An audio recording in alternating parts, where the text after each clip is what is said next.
Welcome to a story whispered through the shadows of ancient Rome, a night many Roman brides feared but history rarely explains. Tonight, we uncover the hidden marriage ritual that turned a wedding into a test of courage, backed by careful research and true historical sources. Before we begin, tell us where you're watching from in the comments, and subscribe to support the countless hours spent verifying facts and separating myth from reality, because stories like this deserve to be told the right way. In ancient Rome, marriage was far less about love and far more about power. Families treated marriage as a strategic alliance, a way to secure wealth, social standing, and political influence. A Roman bride was not choosing a partner. She was becoming part of a carefully arranged transaction between two households. For viewers today, this can feel shocking, but in Roman society, marriage was one of the strongest tools for maintaining control over class and legacy.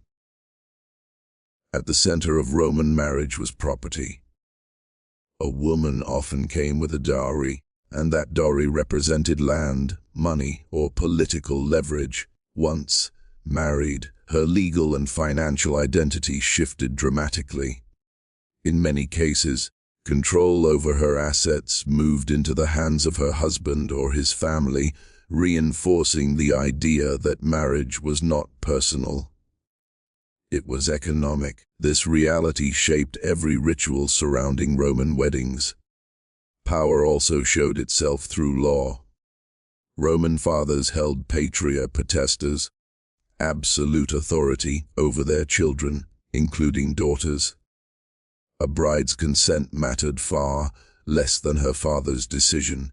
Marriage transferred authority from one man to another, making the bride a living symbol of obedience and continuity. This legal framework explains why fear and submission became embedded themes in Roman wedding traditions.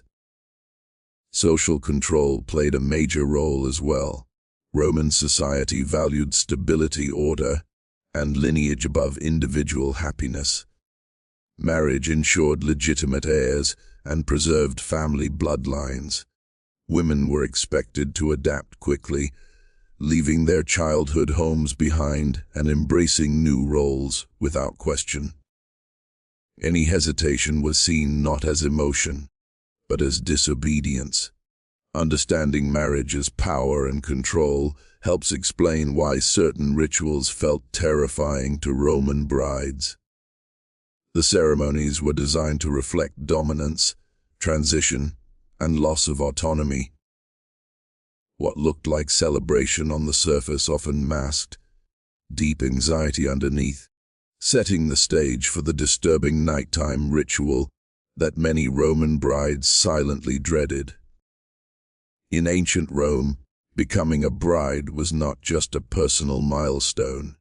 It was a legal transformation. The moment a woman married, her identity under Roman law could change completely. She was no longer defined by her own will or ambitions, but by her position within a male-controlled household. To Romans, marriage was a legal mechanism designed to move authority, responsibility, and obedience from one family structure to another. There were different types of Roman marriages, but the most powerful form placed the bride in manu, under the legal hand of her husband. This meant she was treated almost like a daughter within his family, subject to his authority in much the same way she once was to her father. Her legal independence disappeared, and with it, much of her control over property and personal decisions. For many women, this shift happened overnight. Even in marriages where a woman remained legally tied to her father, the reality was not freedom. Social expectations still demanded obedience to the husband, and public life remained off limits. A Roman bride was expected to represent honor, fertility, and silence. Her behavior reflected not only on herself, but on the reputation of two powerful families. The law also reinforced permanence. Divorce existed, but it was far easier for men than for women. A bride entered marriage knowing that escape was rare and often shameful. This legal imbalance created a quiet fear surrounding marriage, especially for young women who had little understanding of what awaited them. When you understand the legal meaning of a Roman bride, the wedding rituals take on a darker tone. They weren't symbolic traditions alone, they were legal signals of ownership and transfer. Every gesture, every ceremony, reminded the bride that her life had crossed a line, one that could not easily be undone.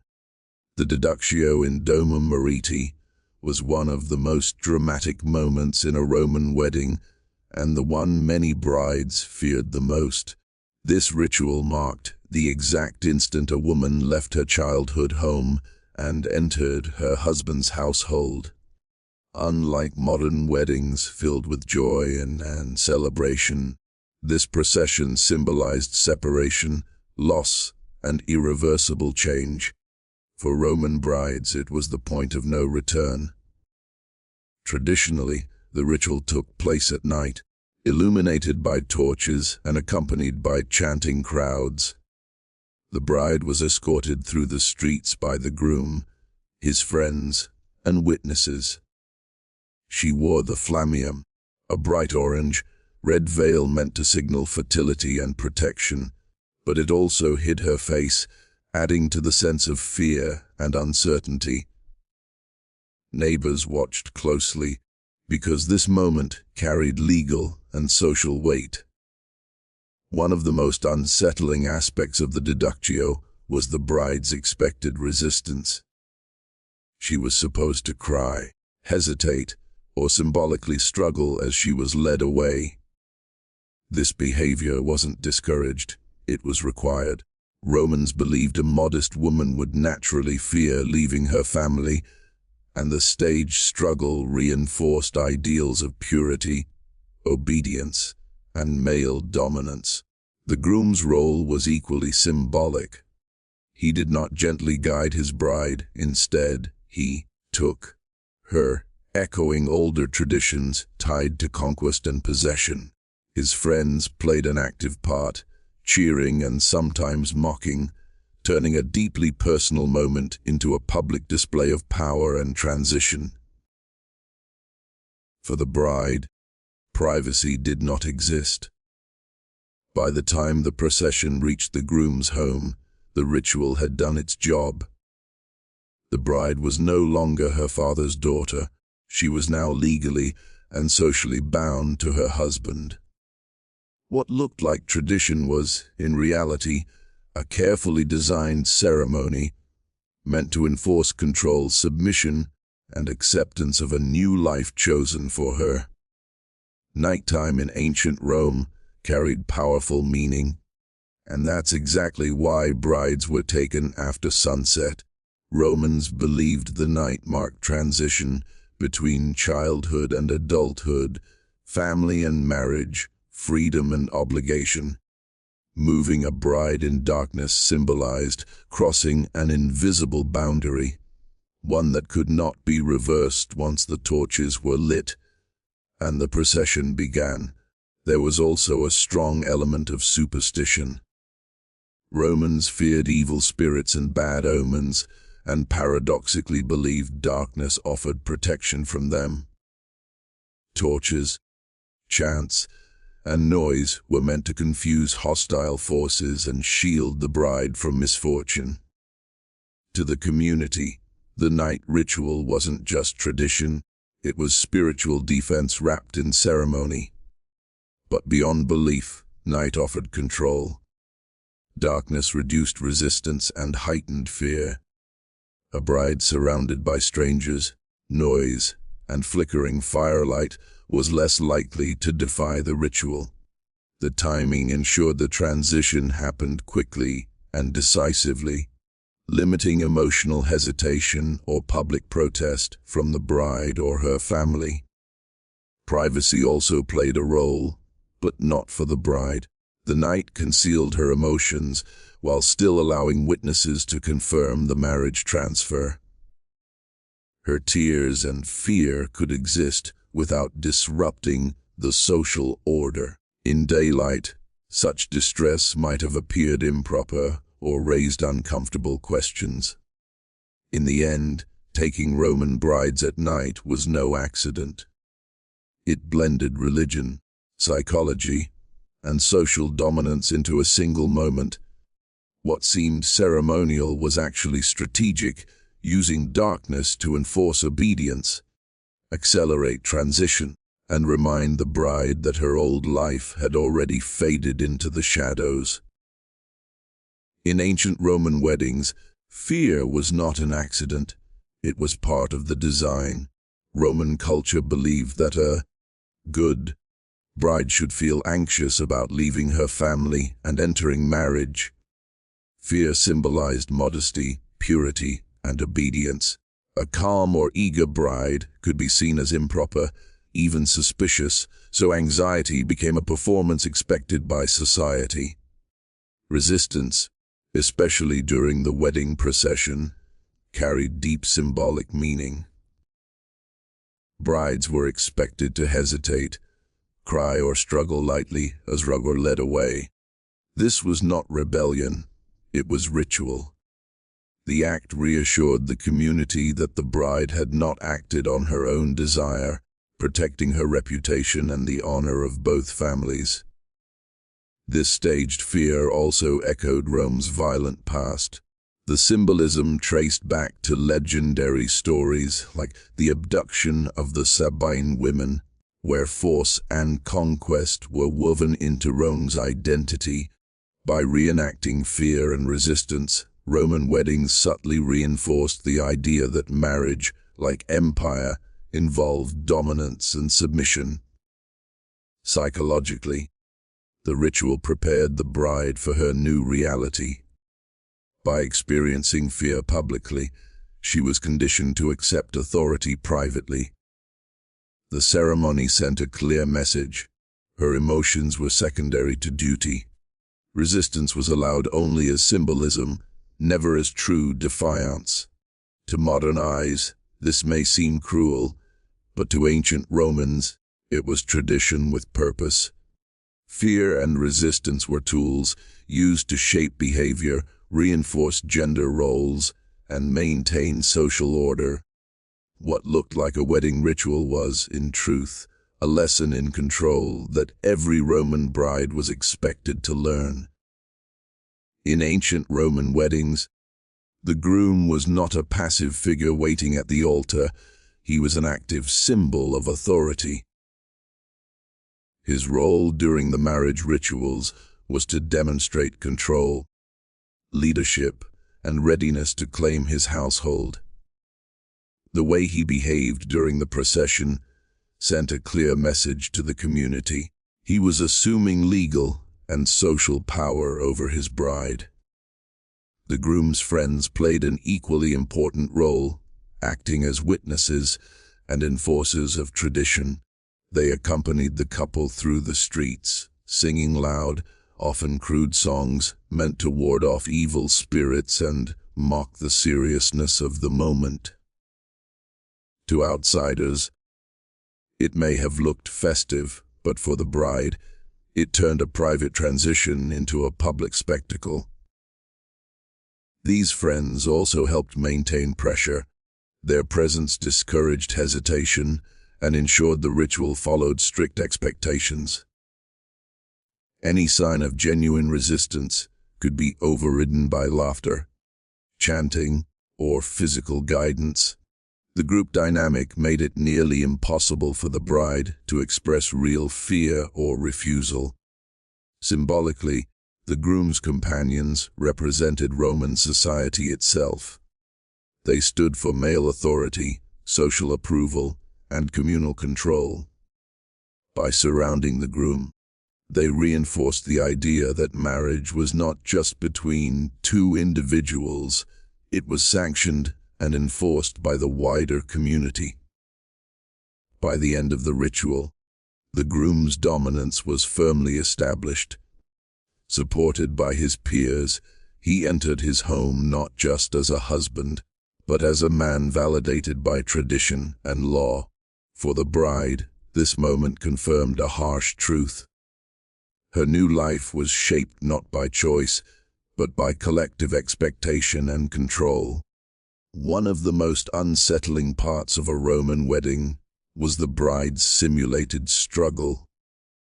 This moment was not spontaneous emotion, it was carefully expected behavior. As she was led from her father's home, the bride was supposed to resist slightly, cry, or appear fearful. To Roman society, this performance proved her virtue and modesty. The struggle symbolized that the bride was not acting on desire. Romans believed a respectable woman should not eagerly leave her family or rush into marriage. By resisting, even symbolically, she protected her honor and avoided suspicion. Ironically, obedience was proven through the appearance of resistance. This ritual also reinforced male dominance. The groom and his companions overcame the bride's hesitation, presenting marriage as an act of authority rather than partnership.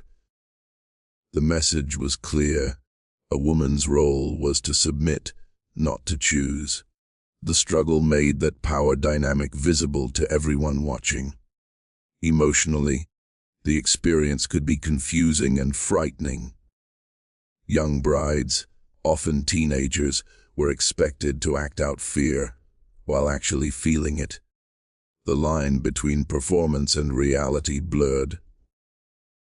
What was meant to be symbolic may have felt deeply real, leaving lasting impressions of anxiety and loss. To modern audiences, this simulated struggle feels disturbing, but in ancient Rome it was tradition disguised as morality. It taught the bride her place from the very first moment of marriage. What looked like ritual theater was, in truth, a powerful lesson in control that shaped her life from that night forward. Religion shaped every stage of a Roman wedding, and the frightening rituals surrounding brides were believed to be guided by the gods themselves. Romans thought marriage was dangerous spiritual territory, a moment when a woman was vulnerable to bad luck, curses, and jealous spirits. To protect her, ceremonies were filled with religious symbols that blended fear with faith. Multiple gods were invoked during the wedding process. Juno, protector of marriage and women, was honored to ensure fertility and loyalty. Vesta represented the sacred hearth the bride was leaving behind, while she was expected to honor the household gods of her husband upon arrival. This spiritual transfer was just as important as the legal one. Torches, chants, and noise were not random traditions. Romans believed loud sounds scared away evil forces that might harm the bride or make the marriage infertile. Even the crude songs sung by the groom's friends had a religious purpose. They distracted hostile spirits through chaos and mockery. Superstition also explained the bride's fear. Appearing anxious was thought to please the gods, showing humility and respect for fate. A confident or joyful bride risked attracting envy from divine forces. Fear became a form of spiritual protection, woven directly into the ceremony.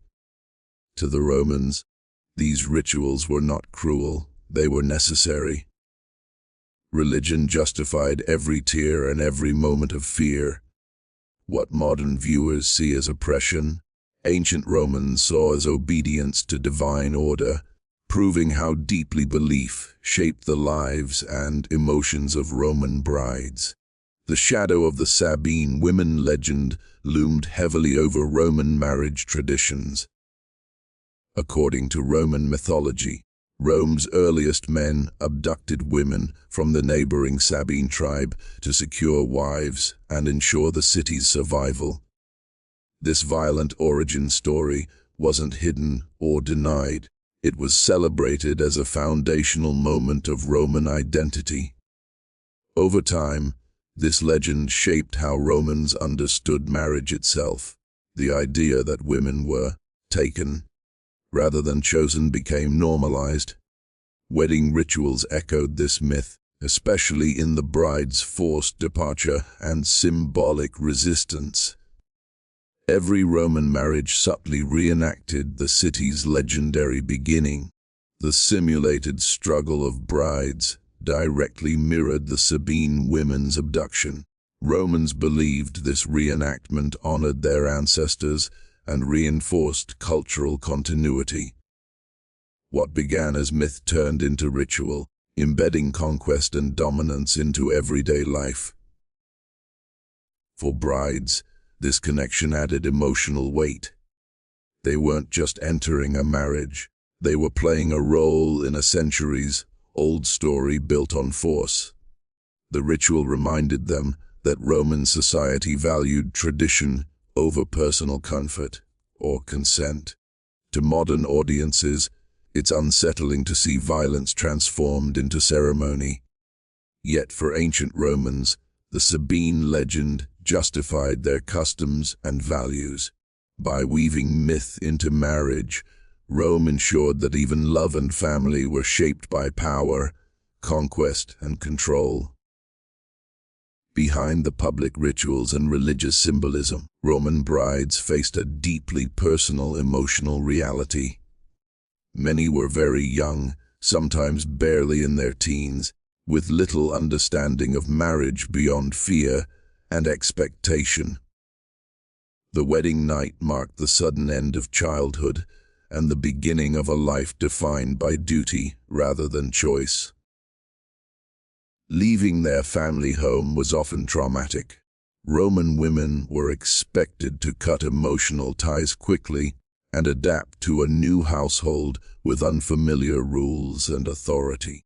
Any visible sadness beyond the ritual itself was discouraged.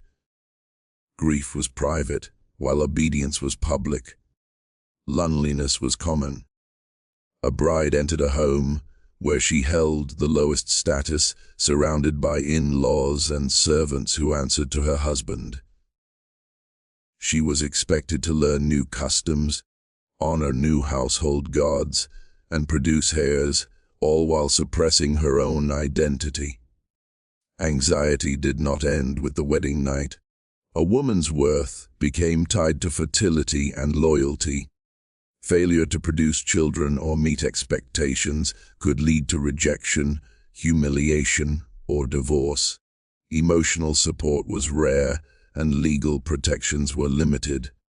When we look back, it's easy to focus on tradition and ceremony, but the emotional cost was real. Roman marriage demanded silence, strength, and endurance from women. Behind the torchlight and celebration was a quiet truth. Many brides entered marriage not with joy, but with fear. They were never allowed to speak aloud. The frightening marriage rituals of ancient Rome did more than mark a wedding. They helped shape the entire structure of Roman society. By turning marriage into a controlled public event, Rome reinforced clear power hierarchies. Everyone watching understood who held authority and who was expected to submit. These rituals trained society from a young age. Girls learned what awaited them, while boys learned what was expected of them. Marriage became a lesson in obedience, dominance, and duty, passed down generation after generation. Tradition ensured that social roles were rarely questioned. The impact extended beyond the household. Stable marriages produced legitimate heirs, secured property lines, and strengthened political alliances. Fear-based rituals helped maintain order by discouraging rebellion and reinforcing loyalty to family and state above individual desire.